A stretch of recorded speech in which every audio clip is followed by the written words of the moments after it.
America Looks Abroad with your foreign correspondent, Robert Arden, presented each weeknight over these stations by the 12 Southern California offices of Dr. Cowan, the friendly credit dentist, whose main Los Angeles office is over the Owl Drug, 5th and Broadway. Tonight's broadcast is transcribed from an earlier program. Good evening.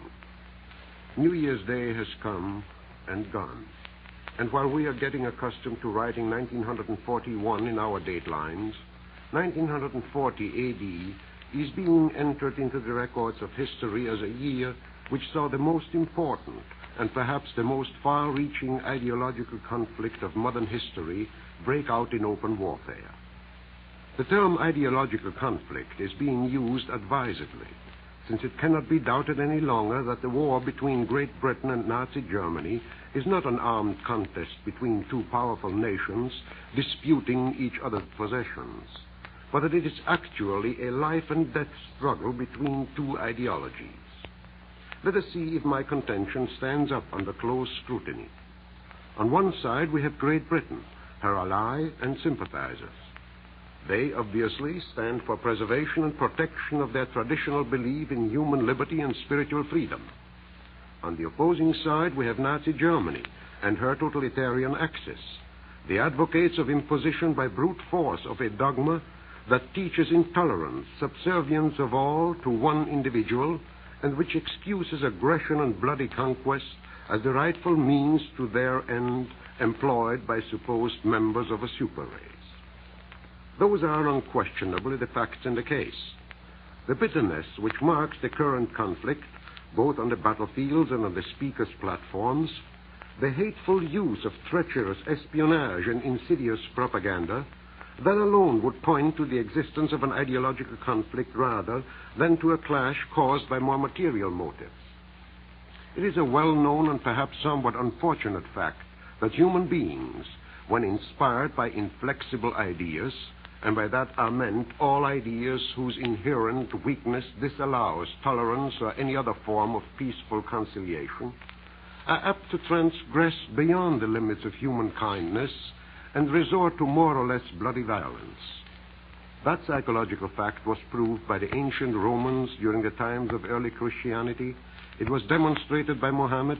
It was again brought into evidence by the Holy Inquisition, and it is being repeated in our times by communism, fascism, and Nazism. Philosophy teaches us that we can learn from our past. By establishing indisputable facts at certain intervals, we can discern directional lines which indicate at least the direction in which certain events under certain conditions will and must lead. The history of mankind shows that in certain circumstances, usually under great economic stress and the ensuing mental despair, human beings are willing to follow almost any leader who promises a better future. Whether that be paradise after this life, or nirvana, or the promised land, whether it be the Marxian utopia or the Hitlerian Nazi domination, makes essentially no difference. When in need, human beings learn to pray. When in despair, they like to follow a stronger mind. Taking these facts for granted, we must now look at Europe and seek out the material confirmations. After the last European war, in 1918, there was great economic distress and great mental despair all throughout Europe. Russia, though the first nation to embrace, more or less willingly, the new religion of communism, after 20-odd years of practical and unlimited experimenting, is still as far away from the Marxian utopia or any other ideal condition, for that matter, as it ever was. Then came the multitude of new states, created by strategists on the conference tables of Versailles, in strict accordance with the proclaimed principle of self-determination, but without any regard for economic possibilities. These states, of course, had nothing more than a different language, and very often only a different dialect as a justification for their political existence. Small wonder, then, that their political existence was a heavy economic burden and a continuous source of friction with their neighbors and sponsors. Italy was second to attempt a change, when a renegade socialist by name of Benito Mussolini double-crossed his spiritual and material leader, Gabriele D'Annunzio, and set himself up as Duce del Fascismo. The intolerance of that new political religion was demonstrated in, as we saw later, the comparatively mild form of beatings and castor oil treatments of dissenters. Germany, the strongest and most important of the European nations, went through every one of the disappointing experiences her neighbors had to muddle through. Post-war Germany had her communist putschs and fascist coups d'etat under the social democratic governments which followed a collapsed imperial regime. But while excellent as opposition in a parliamentary monarchy, the Social Democrats proved themselves utterly devoid of any ability to assume leadership of the new state.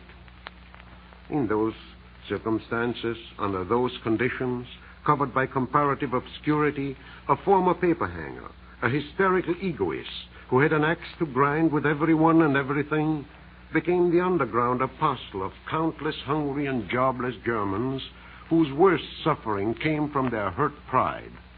The German, or rather the Prussian, who has no racial affinity with the Teutonic German at all, since he is originally a Slav, is deeply rooted in his past, which shows his ancestors as conquering warriors.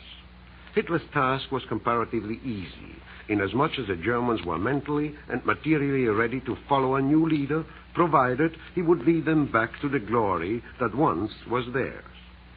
Before going any further, let's have a word from Bill Fuller. More than simply marking a date on the calendar, New Year's is traditionally a day in which resolutions are made, as we all know. So if you have made a list of good intentions, a list of the many things you plan to do this year and had intended doing last year, suppose we check over the items to see whether you have remembered one of the most important. See if you have resolved to have your teeth cared for by Dr. Cowan, the friendly credit dentist. Neglected teeth can cause great misery, can cause ill health, too. And neglected teeth can be a source of discomfort, both mental and physical. You can't represent yourself to your best advantage if poor teeth misrepresent you. So why not resolve right now to start 1941 the right way by having your teeth properly cared for? Such care is simple and conveniently obtained by calling on your nearest Dr. Cowan Friendly Credit Dental office. You needn't delay further because of lack of cash or heavy Christmas expenditures, because Dr. Cowan will not ask you to pay cash. You may arrange terms to suit your own budget, and there is never an extra charge for Dr. Cowan credit.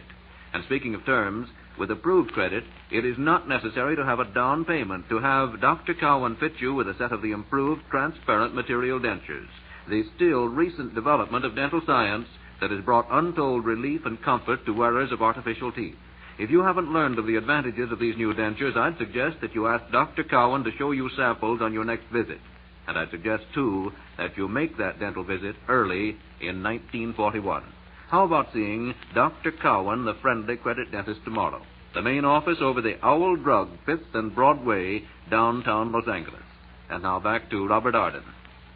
That was the way the theory of Nazi Superman was born and the idea of world conquest conceived.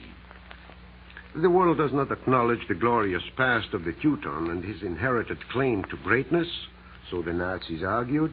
The world must be taught by force. And once in power, the Nazi doctrine became the most ruthless and intolerant of all. Human beings became the servants of the state and the serfs of their master. Religion of any denomination became outlawed, and concentration camps, or the far more merciful end of sudden death, became the destiny of all those who were singled out as responsible for the depressed economic and political situation. Agreements and treaties were torn up, and since the rest of the world did not feel much desire to embark upon another devastating war, the leader, der Führer, became the hero in the eyes of his hypnotized followers, and Nazism was on the march. Thus we see that the facts are there. Need, starvation, and mental despair are the components which created the monster of Hitlerism. And from those facts we can determine those directional lines I mentioned before, and they seem to point to ultimate destruction of Hitler and his Nazism, because essentially human beings want to be free to think, speak, and worship as they please. They want to see their children grow up as free men and not become products of mass industry destined to serve as uniformed slaves in a military juggernaut. A Washington report tonight tells of an exchange of telegrams between the King of Italy and President Roosevelt. Most of the papers buried that item in their back pages, although, in my opinion, it is one of the most interesting, perhaps most revealing stories that has come to our attention. King Vittorio Emanuele sent President Roosevelt a message in which he extended his most cordial good wishes for the people of the United States. At the same time, the fascist press was threatening a declaration of war upon the same people by the totalitarian Axis. Now the question arises, which one of the two represents the public sentiment of the still fascist state of Italy? Mussolini has never been able successfully to overcome the great influence of the Italian king upon the Italian people. He was forced to keep the king a virtual prisoner within the walls of the Quirinale. Now, suddenly, the king, apparently without the consent of his prime minister, communicates with the president of a country which the official fascist press accuses of trying to become essential in an attempt to defeat them and their political allies. That would indicate that the vast majority of Italians stand behind their king and not with Mussolini and his fascists, and that the so far terrifying domination of the Italian people by the fascists is gradually diminishing in violence. And that would be a fact which, if true, would foreshadow the possibility of an early collapse of fascism. The king, who would naturally become the leader of his people again, would then have at least the full sympathies of this country with him. And that's not such a bad start for any politician. President Roosevelt, in his fireside chat, referred shortly to the fact that he believed in the defeat of the Axis, partly because he was in possession of excellent information. It wouldn't be beyond all possibilities to assume that the same man who sends the President and the people of the United States a friendly New Year's wish could also be the source of reliable and friendly information. But be that how it may, it cannot be denied that the impression of fascism's growing weakness is greatly underlined by the Italian king's unexpected entrance on the international stage. While Robert Arden reviews a few final comments, may I remind you that for all dentistry at any time with no charge for credit, the offices of Dr. Cowan, the friendly credit dentist, are located in 12 communities from Ventura to San Diego, including Long Beach, opposite Bufham's Broadway at Pine, and East Los Angeles, Whittier, the corner of Kern. The main Los Angeles office in the Metropolitan Building, 5th and Broadway, over the Owl Drug. For approximate prices in advance, telephone Mutual 1191. And here are more remarks by Robert Arden. Another highly significant report came from Lisbon, the capital of Portugal, tonight. According to well-informed sources there, the diplomatic relations between Nazi Germany and the Vichy government were close to formal rupture as the negotiations over Laval's reinstatement into the French government were suddenly broken off. It is quite obvious that the Franco-German relations have grown steadily worse since the break between Marshal Pétain and Pierre Laval. Hitler was able to force the Pétain government to release Laval from arrest, but he could not make the aged French warrior take him back into the government. Now, if an open break between Nazi Germany and France occurs, there are two results possible. First, Pétain may fly to North Africa and leave the rest of European France to Laval and Hitler. Or, secondly, he may stay and accept the consequences of a Hitler appointment of Laval as head of a totalitarian France. In that latter case, Weygand, the Generalissimo in North Africa, may have the last word. And it can be assumed that he would not say hello to either Hitler or Laval, but perhaps prefer to greet the British with a hearty bienvenue. Weygand still controls France's most powerful North African army, and if he joins Britain, Italy's collapse in Libya would become a matter of a few hours only. And if Berlin breaks with Pétain, Weygand will have no other way. At any rate, it becomes more and more apparent now that Hitler is not quite at ease, even in conquered France.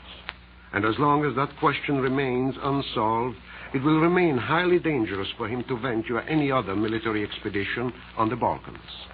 It may be much more difficult than he or even Monsieur Laval expects to impose the Nazi doctrine upon the French people, who by their very nature would rather shout "Vive la liberté, égalité and fraternité" than yell "Heil Hitler." The ideological conflict between Nazism and democracy will be hard and bitterly fought. But like the famous prize fighter, we all know, the day will come when a free humanity will shout, "It was a tough battle, O Lord, but we won." Au revoir. Each evening, Monday through Friday, America Looks Abroad with your foreign correspondent, Robert Arden, a radio feature presented over these stations by Dr. Cowan, the friendly credit dentist. Until tomorrow evening, at our regular time, 7:45, this is Bill Fuller reminding that you can never afford to neglect your teeth when you can always afford to see Dr. Cowan. Tonight's broadcast was a transcription of a program heard earlier this evening. This program originates in Warner Brothers Hollywood Studios.